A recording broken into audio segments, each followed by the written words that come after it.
அஸ்ஸலாமு அலைக்கும் வரஹ்மத்துல்லாஹி வபரகாத்துஹு. நம்ம அனைவருமே ரமலானுடைய மாதத்தை அடைஞ்சிருக்கிறோம் இல்லையா? இந்த ரமலானுடைய மாதம் முஸ்லிம்களுக்கு ரொம்பவே ஸ்பெஷலான ஒரு மாதம். அல்லாஹ் தாலா தன்னுடைய திருமறையில சொல்லும் போது ரமலான் அப்படிங்கிற ஒரு வேர்டை மட்டும் பயன்படுத்தினார். சங்கையான மாதம் அப்படின்னு சொல்லி இறைவன் ஒரு மாதத்தையே ஸ்பெஷலாக நமக்கு தந்திருக்கிறார். ஸோ இந்த ரமலானுடைய மாதத்துல நம்ம செய்ய வேண்டிய பல காரியங்கள் இருக்குது. அதே சமயம் நம்ம வாழ்க்கையில தவிர்த்து கொள்ள வேண்டிய பல விஷயங்களுமே இருக்குது. இந்த மாதத்துல சுவனத்துடைய வாயில்கள் திறக்கப்படுது, நரகத்துடைய வாயில்கள் முழுமையாக மூடப்படுது, ஷைத்தான்கள் விலங்கிடப்படுறான். அதே போல அதிகமாக நன்மைகளை அள்ளித்தரக்கூடிய ஒரு மாதமாக இருக்குது. நம்முடைய பிரார்த்தனைகள் ஏற்றுக்கொள்ளப்படக்கூடிய ஒரு மாதமாக இருக்குது.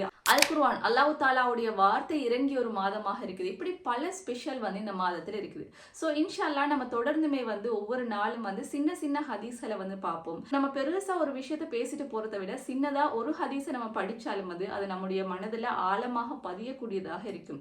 ஸோ அதே சமயம் அதை நம்ம லைஃப்ல எடுத்து நடக்கிறதுக்கும் ரொம்ப ஈஸியாக இருக்கும். இன்ஷா அல்லாஹ் இந்த ரமலானுடைய மாதத்தை முழுமையாக சிறந்த முறையில கழிப்பதற்கு இறைவன் அனைவருக்குமே அருள் புரிய வேண்டும்.